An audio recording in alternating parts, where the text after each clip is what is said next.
Ayan po yung aking tanim na gabi. At kapag sabi daw nila, kapag nawawala na yung mga dahon, ibig sabihin meron ng laman. Tingnan natin yan guys, maya maya. Tingnan nyo na ano na yung dahon na malalaki. Talbos na lang natira. O baka dahil lang sa sobrang init ng araw. Kaya guys, ganyan. O diba? Tingnan natin.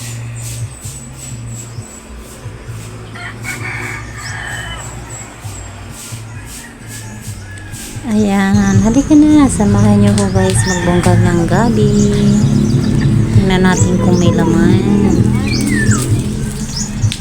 Ayan, meron din kahit pa isa-isa guys. Ang mahalaga ay meron. Ayan, meron din ilang malaki. Maraming mas maliit.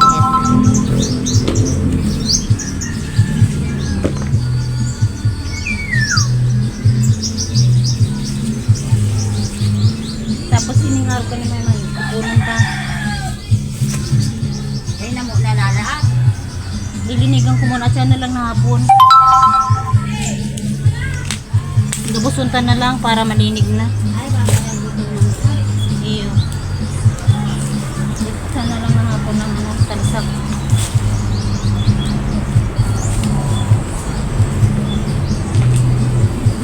Kasama ko dyan guys yung aking hipag. Ayan, kasi mag-share naman kami ng makukuha namin laman. Mahilig niya naman siya magluto-luto ng gabi, kaya nayaya ko na siya magbungkal para mas mabilis yung aming gagawin.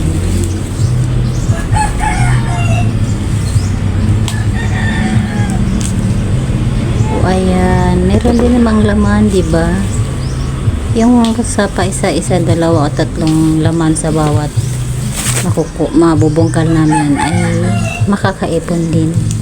O diba? May pakanyabang din yung aking gabi. Ako po yung mismo nagtanim yan.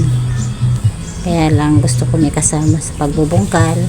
Siyempre, para may kamaritisan habang nag-harvest ng aking tanim na gabi.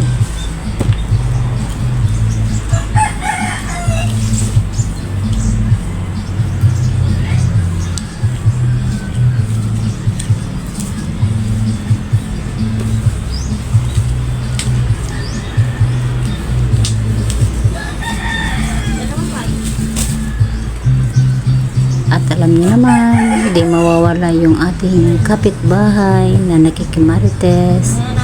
At siyempre, gusto din niya magkaroon ng gabi. Kasi, pagka nagluto lang ng karne, pwede nilang isahog ko, diba?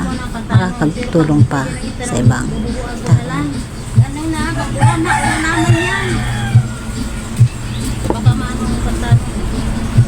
Sa sobrang init ng panahon dito sa amin guys, siguro ilang buwan nang hindi umuulan, napakatigas na ng lupa. Kaya yung mga gabi ay nagtutuyuan na yung mga dahon at matigas na rin kapag nagbubungkal ng gabi. Meron naman siyang laman, kaya lang napuputol at naiiwan doon sa lupa. Kaya kailangan talagang bungkalin para makuha yung laman. O ayan, diba? Meron pa namang lamang kahit pa paano. Hindi pa rin naman talo kahit sabihin na kunti yung laman. Ang mahalaga meron, at meron din namang malalaki at maliit na laman ng gabi.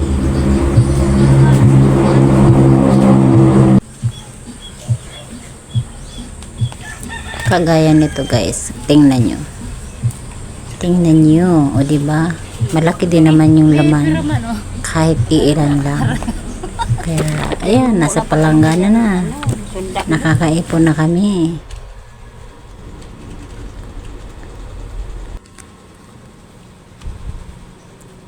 At syempre guys, yung aming pagbubungkal ng gabi ay sasabayan na rin ang paglilinis para pagkatapos ito ay malinis na naman siya at magiging ready sa susunod na pagtatanim. Okay guys, samahan nyo kami sa aming mga ginagawa sa likod bahay.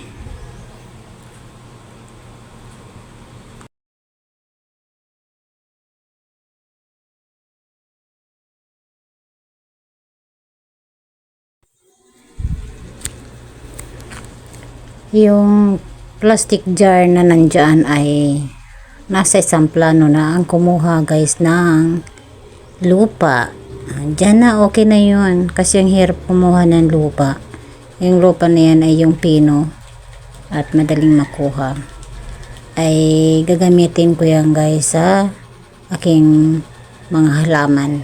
Ipang dadagdag ko o sa panibagong aking itatanim.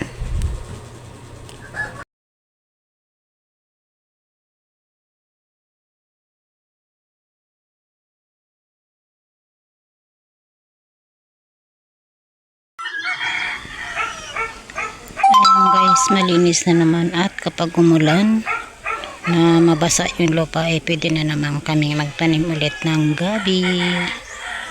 Okay guys, dito muna tayo. Ito na yung nakuha namin guys. Ayan, at meron pa doong sili sa likod bahay. Nilagay ko dito o nadaganan pa. Ayan, siling labuyo. Ayan, ito, okay na.